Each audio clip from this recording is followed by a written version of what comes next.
Hello and welcome to another PC port review. Today I'm going to do a port review of God of War Ragnarok for PC. So as we sit on the title screen here, we're currently sitting on 144 FPS.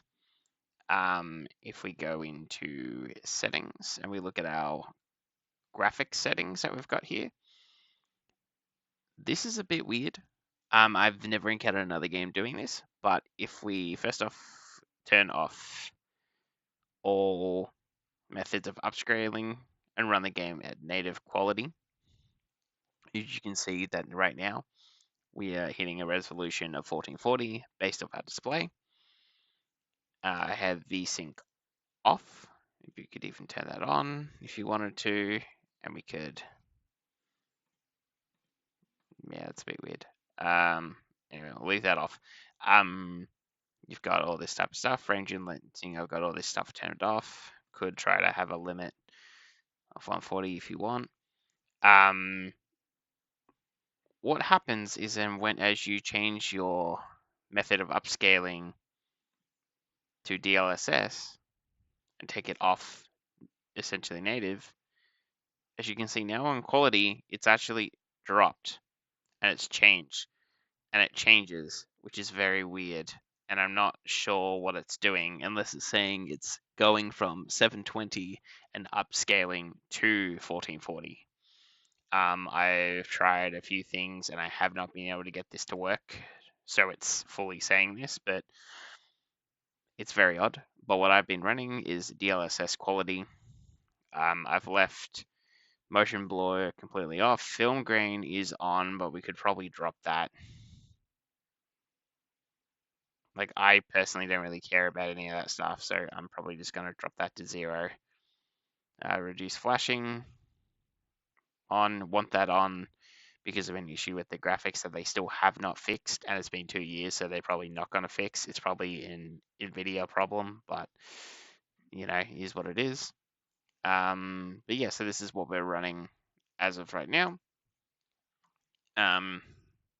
So we're just going to run the game and see how we are doing. So we'll just wait for that to load so we can jump in and I can show you how the game runs normally. Oh, to clarify, I am running an AMD 5700X and for the CPU, and the GPU is running a 3070 Ti. So graphically, as you can see, it does look very nice.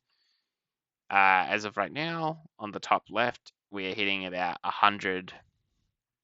It's a bit hard to see, and it's also quite small, but we're hitting about 100 FPS, which isn't too bad. I'm not going to complain too much about that.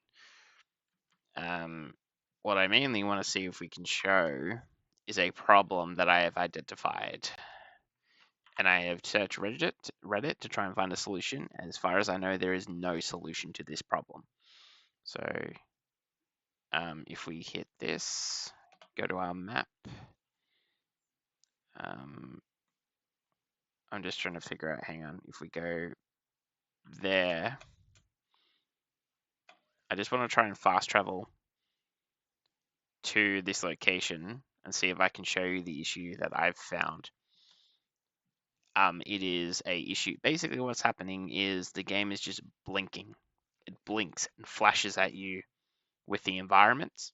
It doesn't technically hurt your gameplay experience, but it definitely takes you out of the game and leads to a not as polished looking experience while playing it, which is really disappointing.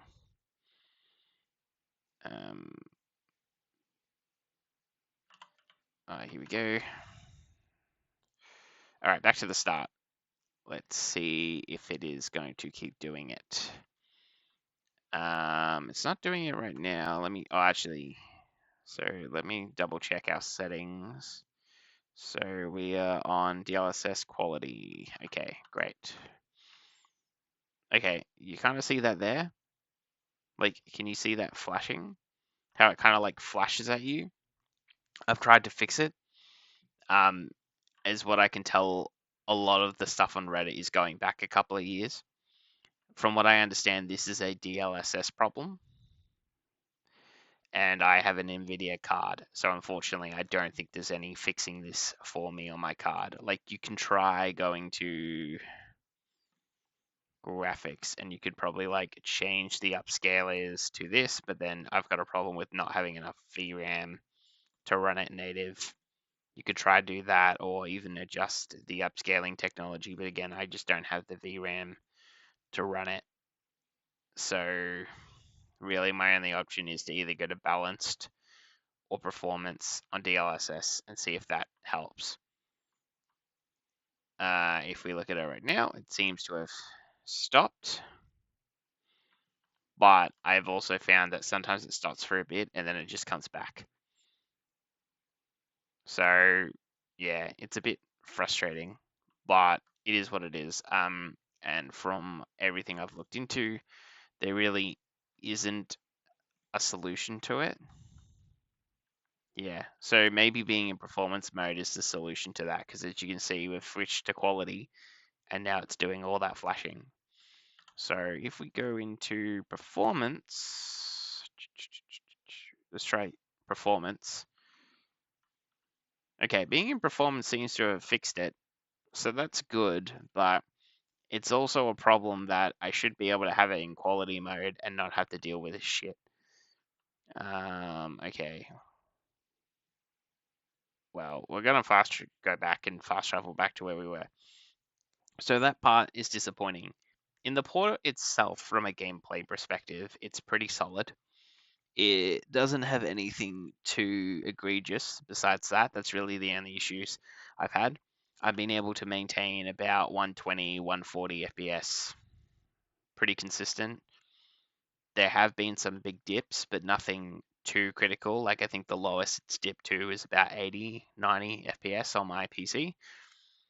I guess I'll also state for the graphics card, I'm running a NVIDIA 3070 Ti, which hasn't given me any problems really, but it's just a bit disappointing that NVIDIA hasn't been able to fix this. This is mostly probably a sign of a problem with DLSS rather than a problem with well, sorry, it's a problem with DLSS and NVIDIA's graphics card, but I think what's more likely is this is just a problem with the port. And unfortunately, PlayStation's track record for PC ports haven't been very good. Because I think they've just got this perception that it doesn't matter what they make, their players are going to come anyway, so they're not too invested in the PC platform, which is unfortunate because I originally played this on PS5 and I really enjoyed it. I thought it was a solid game. So for PC players not to get a really good port so they can enjoy this game is, for me, is very disappointing. Um, in regards to whether you should pick this game up, that's a very interesting question. I still think the port is solid enough, so I wouldn't say you shouldn't play it. Oh, this is not where I thought we were going back to, but that's all right. We'll travel back to where we were. I think it's a fine port. It's got problems and issues with it, but it's playable.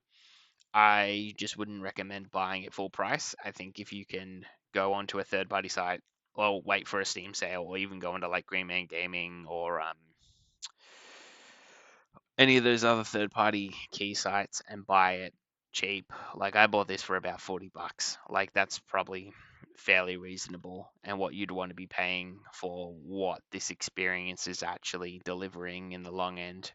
Overall, it's quite disappointing, but it is what it is, and there's not too much you can do about it. There's not too much you can do about it then, unfortunately. It's very disappointing. I'm not particularly thrilled with what they've delivered here, but as a port, but from PlayStation, like, I feel like you would expect better, but it is what it is. If you are interested in checking this game out, you probably are going to have a better experience on PS5 just because the quality of the game is better on PS5 than it is on PC, just based on to those issues. But those aren't because of PC hardware not being better than PS5, which it clearly is. It is a problem with the port, and that's incredibly disappointing. And that just comes down to Sony not prioritizing the PC platform for their games, uh, which is a shame because this is a very good game, and I would have loved for more guys on PC to be able to experience it in the way that it was probably intended by the developers originally. Anyway, I'm going to wrap this one up here, and I will see all you in the next video. Thanks.